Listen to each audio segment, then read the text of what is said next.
और अब आइए आज की 10 खेलों के मैदान से 10 बड़ी खबरों पर नजर डाल लेते हैं। सबसे पहले बात श्रीलंका में जारी भारत और श्रीलंका के टेस्ट मैच की करेंगे। आपको बता दें कि 600वां टेस्ट मैच है जो गॉल स्टेडियम में श्रीलंका में खेला जा रहा है। इसमें भारत और श्रीलंका की टीमें आमने सामने हैं। टॉस जीतकर पहले बल्लेबाजी टीम इंडिया कर रही है और आपको बता दें कि टीम इंडिया ने शानदार शुरुआत अपने टेस्ट मैच में की है। आज की दूसरी बड़ी खबर आपको बता दें कि भारत को WTC फाइनल के दौड़ में बड़ा चैलेंज है, क्योंकि भारत इस वक्त वर्ल्ड टेस्ट चैंपियनशिप की दौड़ में दबाव में है और श्रीलंका के खिलाफ जो टेस्ट शुरू हुई है यह इंतहाई अहम करार दी जा रही है। अगर टीम इंडिया इस सीरीज में हारती है तो उसके लिए WTC में बरकरार रहना एक तरह से मुश्किल हो सकता है। हॉकी वर्ल्ड कप में भारत का मिशन, जी हां, अब हॉकी की बात करते हैं, जहां भारत आज वेल्स के खिलाफ अपनी मुहिम शुरू करने वाला है।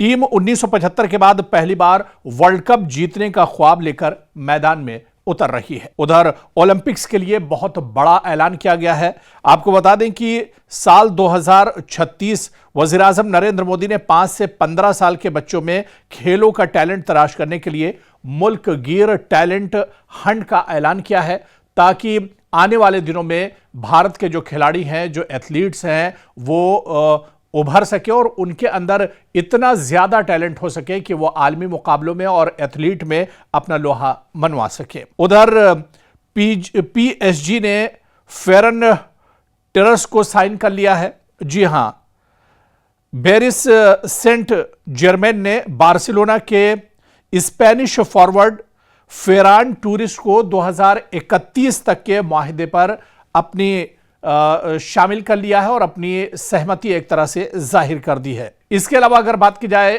पाकिस्तान का इंग्लैंड का दौरा है और यह दौरा दरअसल पाकिस्तान के लिए काफी चैलेंजेस भरा है और इंग्लैंड के दौरे पर पाकिस्तान की बैटिंग, बॉलिंग, फील्डिंग सभी का एक तरह से इम्तिहान होगा। जिस तरह से माना जा रहा था कि गॉल टेस्ट में श्रीलंका के दौरे पर दूसरे टेस्ट मैच में टीम इंडिया के बल्लेबाज को मौका मिलेगा, लेकिन इस मैच में भी हालांकि वो टीम में जरूर शामिल किए गए, लेकिन उन्हें टीम से एक तरह से प्लेइंग 11 में शामिल नहीं किया गया है।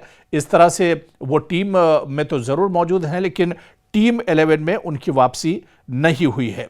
वीनस विलियम्स को लेकर बड़ी खबर है। आपको बता दें कि 46 साल साबिक आलमी नंबर 1 टेनिस विमेंस खिलाड़ी को एक बार फिर शिकस्त का सामना करना पड़ा है और वीनस विलियम आरांगो को हाथों शिकस्त हुई है और यह उनकी मुसलसल 14वीं शिकस्त है।